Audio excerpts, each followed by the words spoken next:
ఆదాబ్. ఏంటమ్మా నువ్వు ఇక్కడ? నాన్నగారు పంపించారండి, అక్కడ కూర్చోండి. జడ్జి గారు అడిగినప్పుడు మీ క్లాస్ ఇన్సూరెన్స్ చెప్పండి. ఎలా ఉంది రోలెక్స్? నడుస్తుందా? రిలాక్స్, మీరు వెళ్ళి కూర్చోండి. 10 లక్షలు అంట, 10 లక్షలు. ఆ రోజు నా యజ్ఞాన్ని భగ్నం చేసింది కూడా ఈ యజ్ఞానే స్వామి. నా శాపమే వీడిని కోర్టు చుట్టూ తిప్పుతుంది స్వామి. వాడిని ఒక్కడేనా?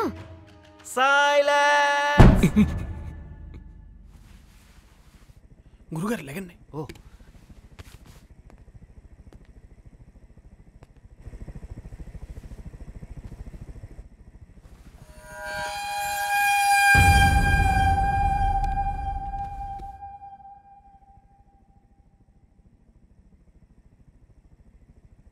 Kanneganti Gopalarao. Present sir. Order order. మీ కేసు మీరే వాదించుకుంటారా? ఏ లాయర్ తీసుకోపోతే ఏం చేస్తాం సార్? అందుకే నా కేసు నేనే వాదించుకుంటున్నాను. మిలార్డ్, ఇది baseless case.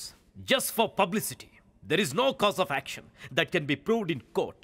So I suggest under Order 7, Rule number 11 of the Code of the Civil Procedure, this case straight away be dismissed for out of class action. Thank you. అయ్యా, నా దగ్గర అంత English లేదు. ఏదో కొంచెం ఉన్నా అది మీకు పనికిరాదు. కాస్త నా మదర్ టంగ్ వాడుకుంటాను. ఈ కేసుకి బేస్ లేదు, మూసేయమంటున్నాడు ఈయన. అంతే కదా సార్? ఈ లాయర్లకి కేసులు అంటే సూట్ కేసులు, కానీ అందులో ఉండేవి మా కోపాలు, కన్నీళ్లు. కాస్త కనిపించనివ్వండి సార్. జడ్జి గారు, భూకంపం వచ్చి నా షాప్ కూలిపోయింది. దాని మీద ₹1,00,000 ఇన్సూరెన్స్ ఉంది. ఇన్సూరెన్స్ వాళ్ళని అడిగితే దేవుడే నీ షాప్ కూల్చేశాడు అంటున్నారు. అదేదో యాక్ట్ ఆఫ్ గాడ్ అంట. మరి కూల్చేసిన వాడే నష్టపరిహారం ఇవ్వాలిగా, అందుకే దేవుడిని అడుగుతున్నాను. ఓరి మూర్ఖుడా, అప్రాచ్యుడా, భగవంతుడంటే భ్రష్టు పట్టిపోతావురా. Order order. మీరేమైనా చెప్పదలుచుకుంటే బోన్లోకి వచ్చి చెప్పండి. ఏతస్య పాతకం క్షంతవ్యం, ఏతస్య పాతకం క్షంతవ్యం, ఏతస్య పాతకం క్షంతవ్యం. భగవాన్, ఈ అహంకారాన్ని క్షమించు. రాత్రి నీ కలలోకి వచ్చి నీ కాళ్ళు పట్టుకుంటాను. వీడి అజ్ఞానాన్ని క్షమించు, వీడి అజ్ఞానాన్ని క్షమించు. రేయ్, దేవుడు నీ షాప్ ఎందుకు ధ్వంసం చేస్తాడ్రా? నేను అదే అంటున్నానండి. దేవుడికి చాలా ఇంపార్టెంట్ పనులు ఉంటాయి కదా, అవన్నీ మానేసి నా షాప్ మీద ఎందుకు పడతాడు?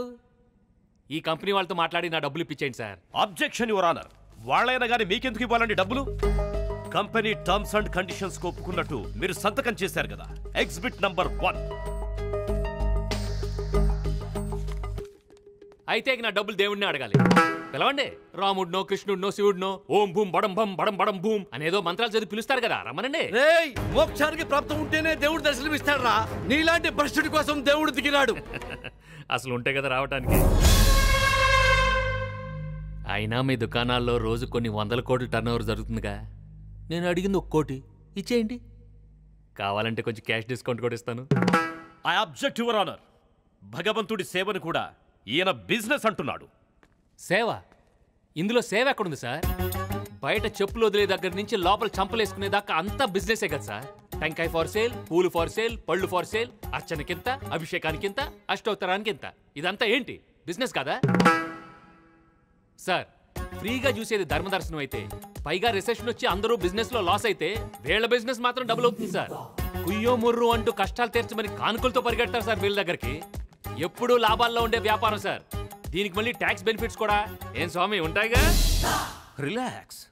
సరే, వాళ్ళు చేసేది వ్యాపారమే అనుకుందాం. అయినా బీమా కంపెనీలో మీరు ప్రీమియం కట్టారు కాబట్టి వాళ్ళని అడగడంలో తప్పులేదు. వీళ్ళెందుకు నీకు డబ్బులు ఇవ్వాలి? ఎందుకంటే వాళ్ళ మందిరాల్లో కూడా నేను ప్రీమియంలు కట్టాను కాబట్టి. What what nonsense you are talking? నా మాట నమ్మరని నాకు ముందే తెలుసు. అందుకే నేను సాక్ష్యాధారాలు కూడా తీసుకొచ్చాను. ఈ రసీదులన్నీ నేను 18 ఏళ్లుగా రకరకాల గుళ్ళకి ప్రీమియం కడుతున్నాను అనడానికి సాక్ష్యం. ఇవన్నీ బతికున్నప్పుడు మా అమ్మ, తర్వాత మా ఆవిడ చెప్తే కట్టానండి. ఇది చూడండి, ఇది నేను కట్టిన మొదటి ప్రీమియం. 1016. ఇది మధురైలో ఒక పెద్ద గుడిలో కట్టాను. అంతేకాదండి, మీ గణపతి స్టాల్ కోసం ప్రతి ఏటా 5,000 కడుతున్నాను. అది స్టాలు కాదురా దుర్మార్గుడా, దాన్ని మండపం అంటారు. ఆహా, 3 ఏళ్ల క్రితం మా నాయనమ్మ మంచాన్ని పడింది సార్. డాక్టర్లు లాభం లేదని చెప్పారు. వాళ్ళకేం తెలుసు, 30,000తో మృత్యుంజయ హోమం చేస్తే బతుకుద్దని చెప్పాడండి ఓ సిద్ధాంతి. చేయించాను. మా నాయనమ్మ పోయింది, 30,000 పోయాయి.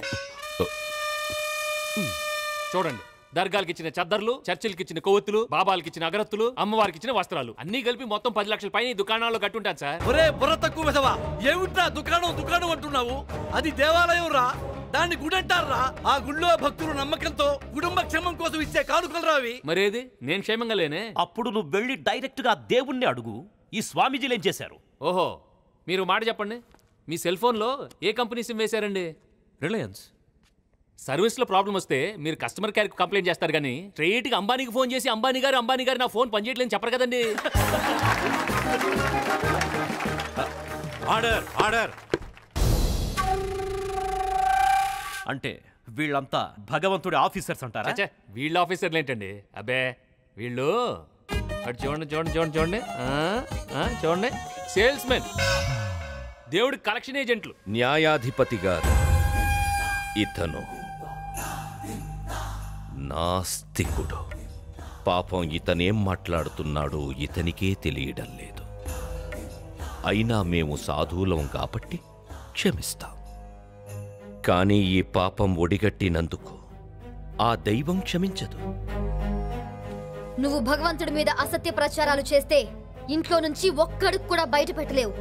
అమ్మా నా తల్లి, నా గురించి నువ్వు బాధపడుతున్నావా లేదా జడ్జి గారి ముందే నాకు వార్నింగ్ ఇస్తున్నావా? మేమంతా నీ క్షేమం కోరుతున్నాం. అయితే వెంటనే డబ్బులు ఇచ్చి మ్యాటర్ క్లోజ్ చేయండి.